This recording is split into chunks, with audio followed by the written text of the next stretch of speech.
kelas A Praktikum 2 izin untuk mempresentasikan hasil penelitian kami, yaitu berjudul Analisis Pengaruh Persepsi Kualitas dan Harga Produktif terhadap Minat Beli Mahasiswa pada mata kuliah Statistika Bisnis dengan dosen pengampu Delina Herdian Septiani.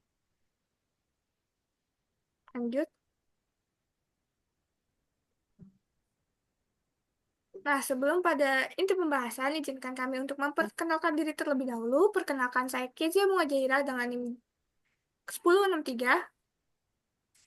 Saya Putri Anita Andriani dengan NIM akhir 1015. Saya Fatima Zara dengan NIM 1215. Dan saya Rahmadia Farina dengan NIM 077.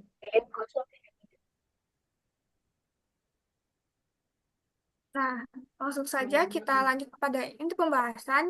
Yang pertama kita lanjut ke pendahuluan yang akan dijelaskan oleh rekan saya.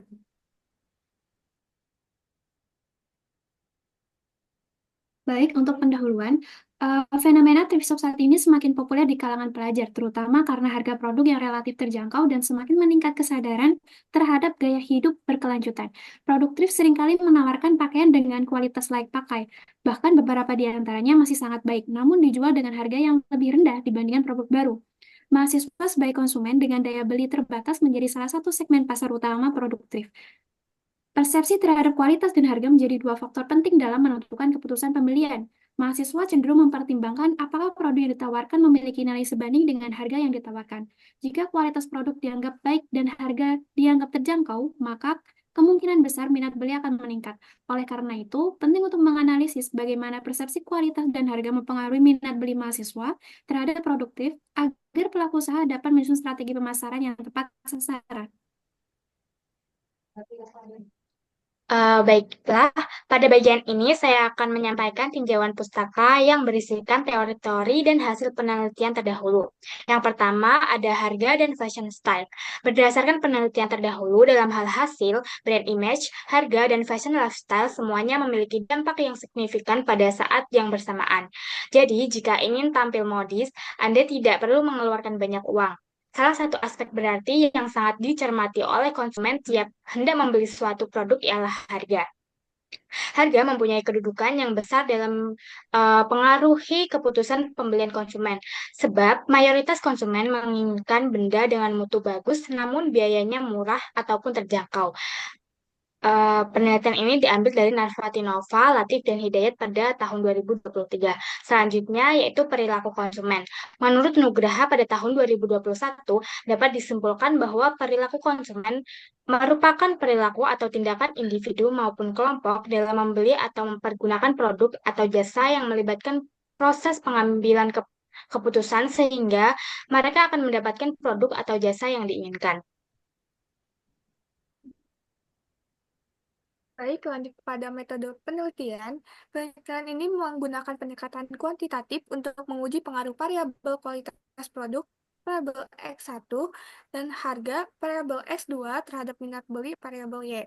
Data diperoleh melalui kuesioner online yang disusun berdasarkan indikator dari masing-masing variabel dan disebarkan kepada mahasiswa aktif IPB yang memiliki minat atau pernah beli produk thrift. Teknik pengambilan sampel dilakukan dengan proof of sampling. Instrumen penelitian diuji validitasnya menggunakan person, produk, momen, dan reliabilitasnya dengan Brown-Bates Alpha untuk memastikan akurasi dan konsistensi. Analisis data mencakup uji asumsi klasik yaitu uji normalitas, multikolinearitas, heteroskedastisitas, autokolerasi, dan linearitas. Dilanjut dengan analisis regresi linear berganda untuk mengetahui pengaruh variabel bebas terhadap variabel terikat, serta uji koefisien determinasi, uji T, dan uji F.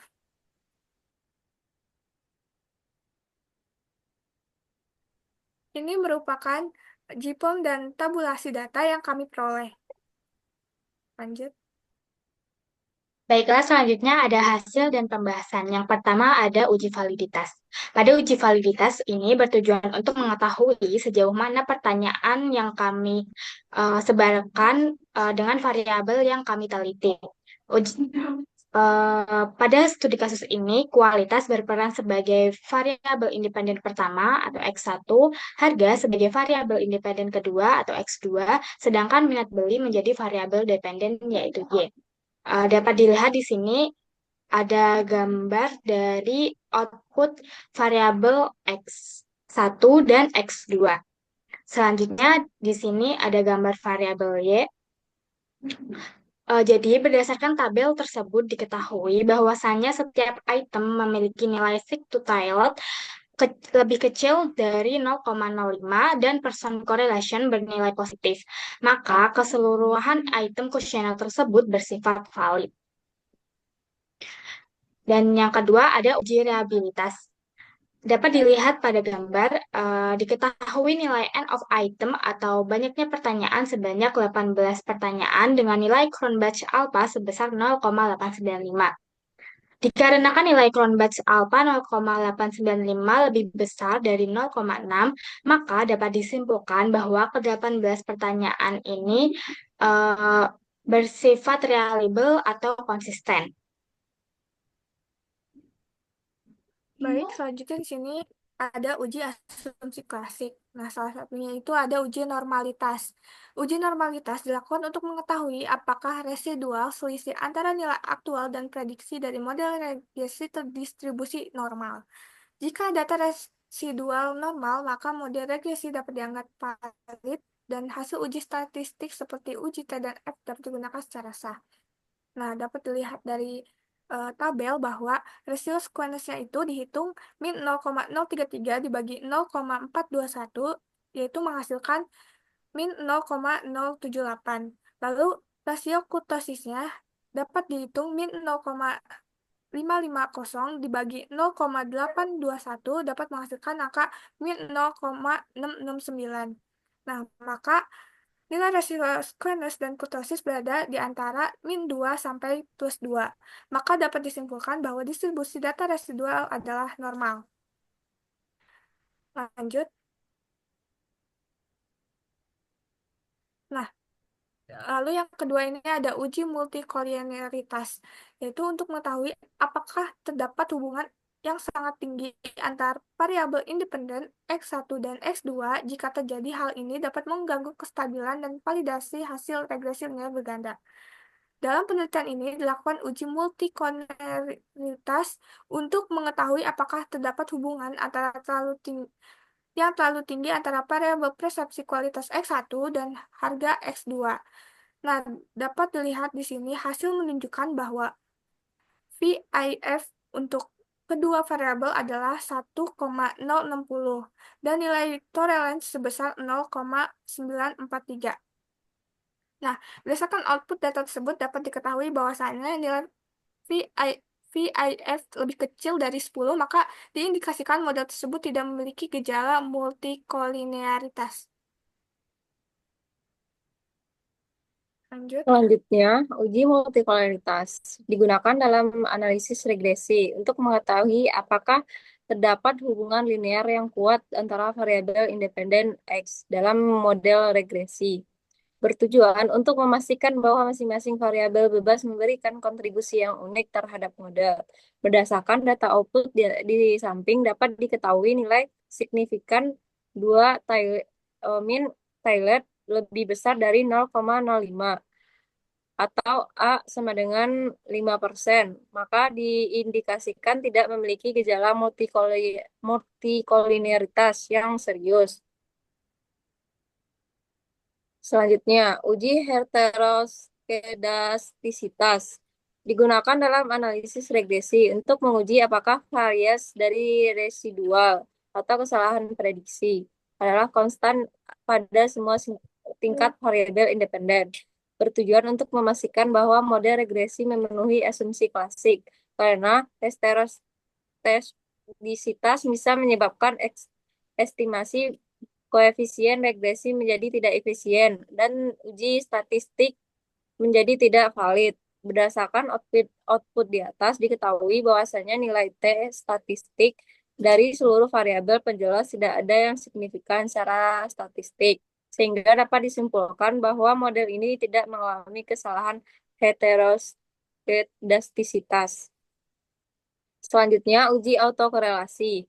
Digunakan untuk mengetahui apakah terdapat hubungan antara residual pada periode waktu yang berada dalam model regresi waktu series. Jika residual pada waktu tertentu dipengaruhi oleh residual sebelumnya, maka terjadi autokorelasi.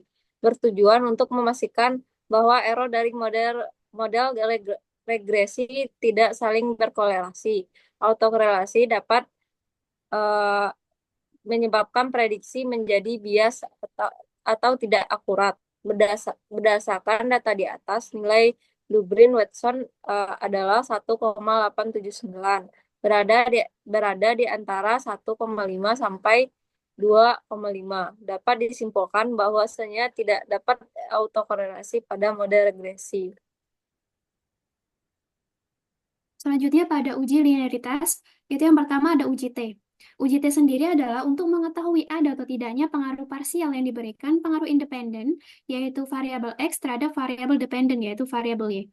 Nah, berdasarkan data tersebut, pada pengujian hipotesis pertama, diketahui nilai sig untuk pengaruh X1 terhadap Y adalah sebesar 0,005, kurang dari 0,05 dan nilai T hitung yaitu sebesar 3,038 lebih besar daripada T tabel yaitu 2,131 yang artinya terdapat pengaruh X1 terhadap Y1. Kemudian pada pengujian hipotesis kedua diketahui nilai sig untuk pengaruh X2 terhadap Y adalah sebesar 0,001 kurang dari 0,05 dan nilai T hitung sebesar 4,272 lebih besar daripada T tabel sebesar 2,131 yang artinya terdapat pengaruh X2 terhadap Y1.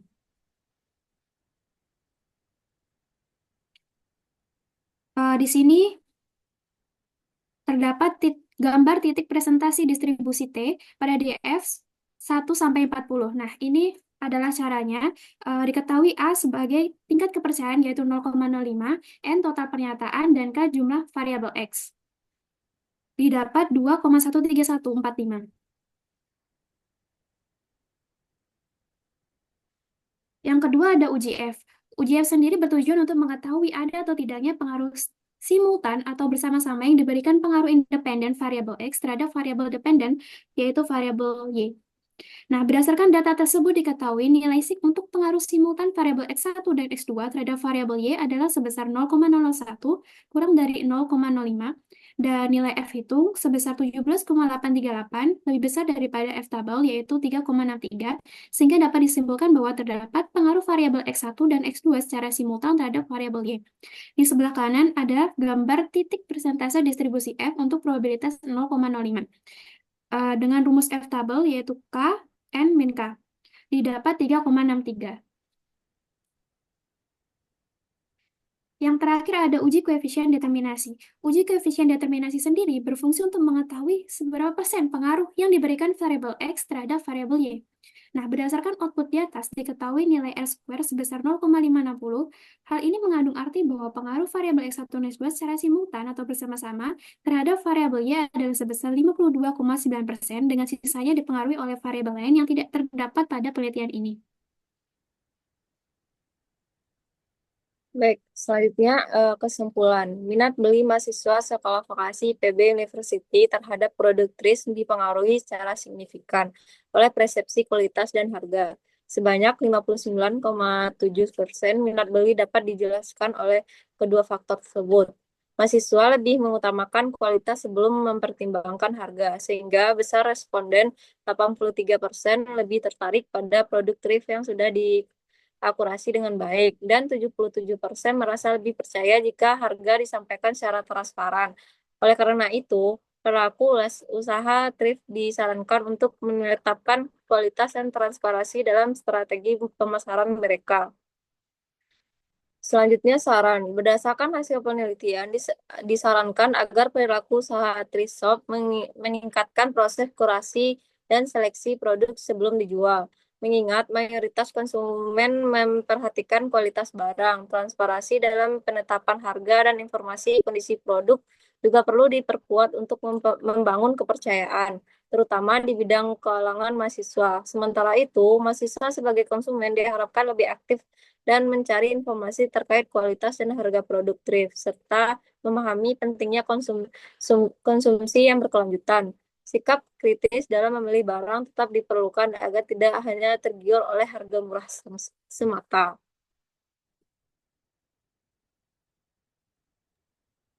Oke, baik teman-teman. Terima kasih atas pemaparan materinya. Sekian dari kelompok kami.